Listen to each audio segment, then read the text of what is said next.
And most humans are completely unaware that there is a dimension of consciousness in them that is deeper than their personality, their personal self. So they are trapped on the surface level of reality, and that is not a pleasant place to be. We confuse signs, words, numbers, symbols, and ideas with the real world.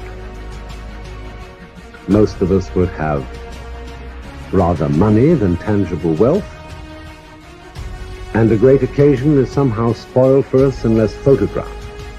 And to read about it the next day in the newspaper is oddly more fun for us than the original. And all so-called civilized peoples have increasingly become crazy and self-destructive because through excessive thinking they have lost touch with reality.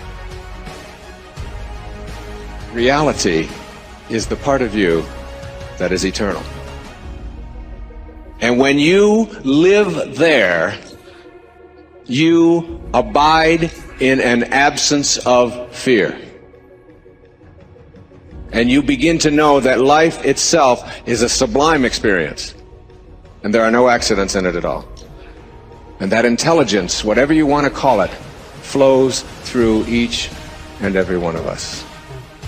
And the same intelligence that moves a star across the sky moves a thought across your mind.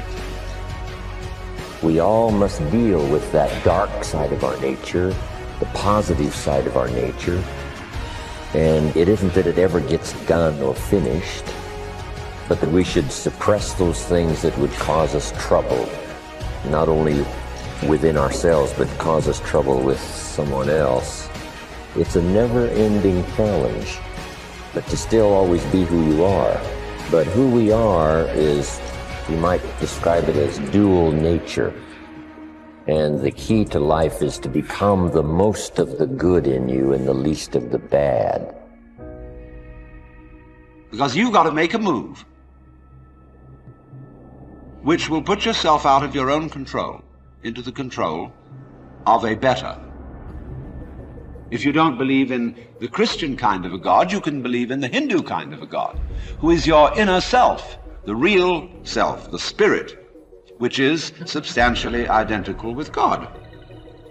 So you've got to meditate in such a way that you identify with your higher self. How do you do that? Well, you start by watching all your thoughts very carefully. Watching your feelings, watching your emotions, so that you begin to build up a sense of separation between the watcher and what is watched.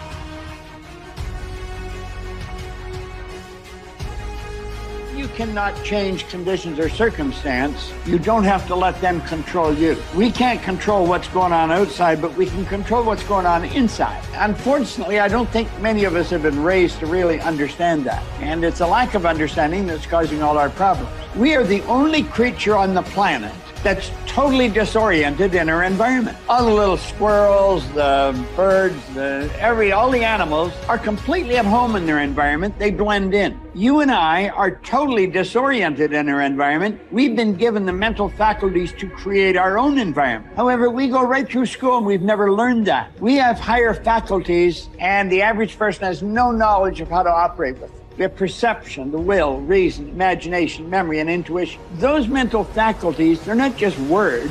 They're actually mental faculties that we can use to take control over our world and to create the environment that we want. But unfortunately, we grow up, we don't know that. We've been raised to live through by what we see, hear, smell, taste, and touch. We've been raised to be controlled by what's going on outside. As little kids, will you listen to what I'm telling you? Will you look at this? You know, and so it's all outside. I think we're raised in ignorance, actually. There's a very small percentage of the population that have a reasonably clear understanding of who they are and what they're capable of doing, but the ones that do are in the minority. It's so important for people to remember that they're the creators of their lives instead of the victim of their life. The victim is saying, I'm feeling this way because that person or that circumstance, or I don't have any money, is causing me to feel this way. That's my relationship with money. What that really means is I'm using my lack to reaffirm my dependency, my addiction, my conditioning. That's my relationship with money, is that I put my attention on money because I don't have it. Their relationship with money is, of course, built on lack. And so when they don't have it, they feel bad. What they're really saying is my outer environment, my reality is actually controlling the way I feel and the way I think. So Lewis, why are you in a good mood today? Things are going good. Why are you in a bad mood? Things are going bad today. So this unconscious program of victimization is saying that we're allowing our environment to influence the way we feel and the way we think. Isn't that what victimization is? And the stronger the emotion we have to our lack, the more we put our attention on the fact that we don't have it. So then the person has forgotten that they're creating reality because what they're creating is lack. Okay, let's create from the field instead of from matter. Get a coherent heart, get a coherent brain, relax in the heart, and energy moves right into the brain. We've measured this 1,000 times, and all of a sudden the person moves into these beautiful, elegant brainwave states where they're super creative, right? The future must become the present in the imagination of the one who would wisely and consciously create circumstances. I think right now everybody wants to create circumstances because they don't like the ones they find themselves in. But you see, you cannot change the circumstance you find yourself in. You can only change your perception of them. And when you do that, you change the circumstance. So we say here, the future must become the present in the imagination of the one who would wisely and consciously create circumstance. We must translate vision into being. Thinking of into thinking from. Imagination must center itself in some state and then view the world from that state. See yourself where we want to be and then be there. Thinking from the end is an intense perception of the world of fulfilled desire. That is so cool. Thinking from the end is an intense perception of the world of fulfilled desire. So what are we doing? We're building a goal, and then we see ourselves already having accomplished the goal. Thinking from the end is an intense perception of the world of fulfilled desire. Already got it. I don't have to get it, I've already got it. That's an intense perception of the world of fulfilled desire. In other words, you got it. It's here. Now think. Are you thinking from the end or are you thinking of the end? If you're thinking of the end, your thinking is way out there. If you're thinking from the end, you're part of it. See, the end result has already happened in our mind. We're creative beings. We're God's highest form of creation. We can create in our consciousness the kind of person we want to be and then be that person. And that's what he said here. We must translate vision into being. So we don't just visualize it, we be it. The longer you're conscious of that energy, the more you draw that future to you. What does the synchronicity mean? It means whatever you're doing inside of you is producing that effect outside of you. Pay attention to what you did. Keep doing do more it again. Yeah. So generate a little bit more abundance. Just do it for an experiment. Now, when the synchronicity happens, do you think you feel suffering or do you think you feel a little excitement? You feel inspired, right? Mm-hmm. So then that synchronicity is saying, use this energy, use this feeling. It should be easier for you to feel this now and go back and do it again. Mm-hmm. We'll keep the experiment going.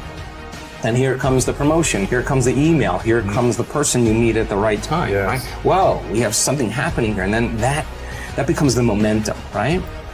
So then we generate abundance. That's how we do it. We generate abundance, right? So then if you have an hour meditation where you're tuning into your abundant future, but then you're spending the other 15 hours a day in lack, don't expect anything to change. You defaulted. Mm-hmm. You're back to the old energy. And if you say it's that person or that circumstance or that bank account, I'm going to say you're back to the unconscious program of being a victim, right? So then let's go a step further. If your personality creates your personal reality, and it does, and your personality is made up of how you think, how you act, and how you feel, then the present personality who's listening to this podcast has created the present personal reality called their life. Nothing big there. Which means if you want to change your personal reality, you're going to have to change your personality. Right. Nothing changes in your life until you change.